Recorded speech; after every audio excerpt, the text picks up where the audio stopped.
So in talking about staying, I want to talk about my mom. My mother didn't go to school. My mother was one of the gentlest human beings I have ever met up till today. My mother was not educated, but she carried herself with such daintiness. You respected her. My mother picked her battles. I tell you something. When I was younger, my dad was still trying to make it in life and become comfortable. We lived in a face me, I face you kind of house. You know what I mean. And we had many neighbors who also had many children, like my father and my mother had many children. Sometimes while we are playing, tempers will rise and we may fight with the other children. Or, well, generally we beat the other children. I think we were more rugged. So we beat them, then we will run home. We'll run into the house, and my mom usually, she's sitting on her chair by our door. We'll run in, and she'll just still be sitting there. And the mothers of those children will chase us down, enter our house. They won't even talk to my mother sitting there. Enter our house, go in there, and beat us up inside the house. And come out of the house and go, and my mom won't say anything. Not because she was a coward.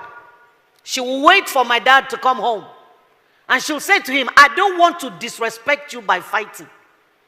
So go and tell that woman who came here to, or tell her husband that his wife came into my house to beat my children. It should not happen again. That's the kind of person my mother was. But she was also married to a man who didn't care. At least not at the beginning. He cared because he had nothing. And she was the one standing with him. She was the one going to farm with him to pay his school fees. She was the one that stayed when he was going to school, and the white people that came to my village carried him and sent him to school, sent him to England, that. She was the one there. And one day, many years down the line, he decided he needed another wife. So he takes off. He decided he needed another wife. Not that day. He had been cheating and cheating and cheating. Papa, sure you are in heaven hearing me, no vex, but I have to tell them. He was cheating and cheating all over the place. Then one day he decided to marry one of the women and bring them home. And things shifted in our house. Before he married her, he brought her to the house. And my mom, for the first time I saw a lioness. She stood up. This woman will not enter my house. You cannot bring this woman. My mother was very small. I'm taller than her. My dad was very tall. One day I asked her when I was young, I said, Mommy, why did you marry such a tall man? Look how short you are. She said, wait until you marry. And I married a very tall man too. And then when I was married, she said to me, why are you marrying a very tall man? All right, so she stood in front of him. And the woman he brought in was almost as tall as my dad. She was big and beautiful. And my dad, for the first time in my life and in my mother's life, lifted up his hand and slapped my mother. She was pregnant with my youngest brother. He hit her and her nose began to bleed. I was 10 years old. I will never forget that. I remember what my mother was wearing. I remember where she was standing in our house. I remember the look on my father's face when he realized he had slapped this woman. But his pride won't let him back down. And he told my mother, for daring to defy me. Then, that child my mother was giving birth to was number 10. My mom had 11 children. Some didn't survive. The first two I didn't meet. So, he told her to go get her bags and leave. Pack your things and get out of my house. And my mom turned with the blood on her nose and went to pack her things. She took the little girl she had brought from the village that was living with us. She said, let me take her back to her parents.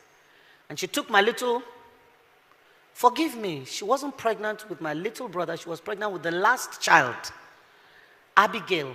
So she took Timothy, who was about 2 years old then, and she was pregnant with Abigail, and she had the little girl. She packed her bags and she went outside. She was trying to get a vehicle. Now, when he hit her and told her to pack her things and leave, he left with the woman. The rest of us, life ended. We stood there, and the trauma and the terror and the fear. We didn't know what was happening. Our parents had never fought before, never been violent. And suddenly this thing was jammed down our throats in a moment. Now my mother has been asked to go. She's packing her bags. What's happening to the rest of us? And my mom went downstairs and was looking for a vehicle. We were standing on the balcony upstairs crying, looking at my mom. And my dad came back. When he came back and saw her with her things in front of the house, he drove past. We didn't know where he went. My mother got a taxi, got to the motor park. My dad was a vehicle inspection officer, VIO. It's not the type you have today. Then VIOs were like gods. And he went to the park and told every driver in that park, there's a woman coming pregnant with a little boy and a little girl. Any driver that takes her will lose his license. So he told her to go, and he took from her the power to go. My mother stood in that park and nobody would take her. She left and went to outside so she could find the ones that were just driving past. Anyone she was able to stop, somebody will run from the park. If you carry this woman, your license is gone. And they would drive past. My mother got frustrated and sat on her box. Then my dad drove back to the park and told her, enter the car. He carried the box, put it in the car, carried her and brought her back home. There was no apology. There was no remorse. There was no shame. There was more victimization. Because now he was behaving like he did her a favor by bringing her back. There's a place for staying when marriage becomes a death trap. There's a place for staying. Those places are few. And they are usually from a direct command from God. The example I have is Prophet Hosea. God said to him, go and marry a prostitute. When I saw Pastor Tolu's interview and I saw comments, I was just laughing. How convenient it is to sit with your tiny little phone and be typing nonsense that you haven't walked through. I wonder what social media would have said about Hosea then. No? Hey, he cannot be a prophet of God. This one, he cannot be God speaking. Marry prostitute. Gonorrhea. HIV. He's a false prophet. He brought a prostitute to his house. She left him and went back to the men. God said, go and bring her back. He went and brought her back. She left again. God said, go and pay money and buy her back. Prophet of God. Marrying a prostitute that is not repentant. There's a place for staying. It's usually warfare. God will ask such a person to stay because there is war to be fought or there is a message to be passed across. But there are not plenty. All the other ones that are doing, like Mama Oshika said, Father Lord, if I sent myself, have mercy on me. Many of the people who are staying sent themselves. God did not ask you to stay. Anything that will strip you of personhood is not godly. And abusive marriages do that. They strip you of your sense of personhood, strip you of value. And what is the most heartbreaking is that we sit down and we accept it. It is my cross. Who told you that is what the cross means? I looked at my mom that day and I made a silent vow.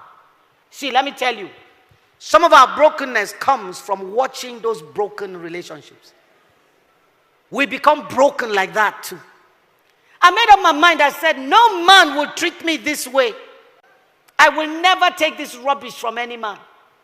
Now, the tragedy of staying when you shouldn't, or there is a way to stay and it is not healthy. It is the staying without hope, staying without leverage, and staying without strategy. If you don't want to go, you want to stay, you cannot be hopeless staying there. If people come to the rehab, we tell them what we want to give you from day one is hope. Because if you take hope from a person, he's done. If you are staying in that space, don't be hopeless there. 2, My mother had no leverage. She had no education, no money, no family. Her parents were both dead.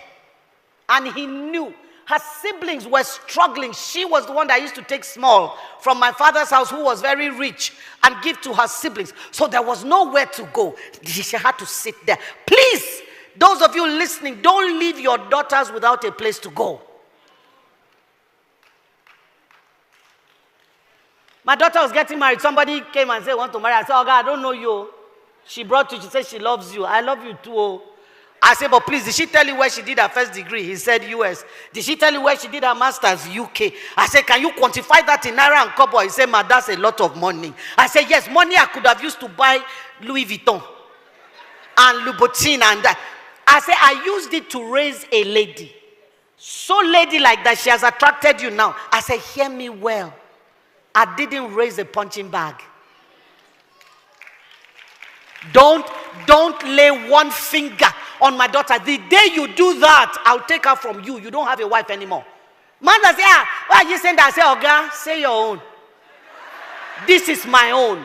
I am putting this boundary in place so this man knows what is okay and what is not okay. Do not hit my daughter. On that account, she will always have a room in my house. He said, ma, my father never did it, so I have no example to copy. I said, God bless you, son. May we have men like that, that their sons can boldly say, my father didn't do it, so I don't have an example to copy. Then he said, but ma, please, I want to say something. No? I said, okay. He's a lawyer. Ma, I don't know what I would do if she slapped me first.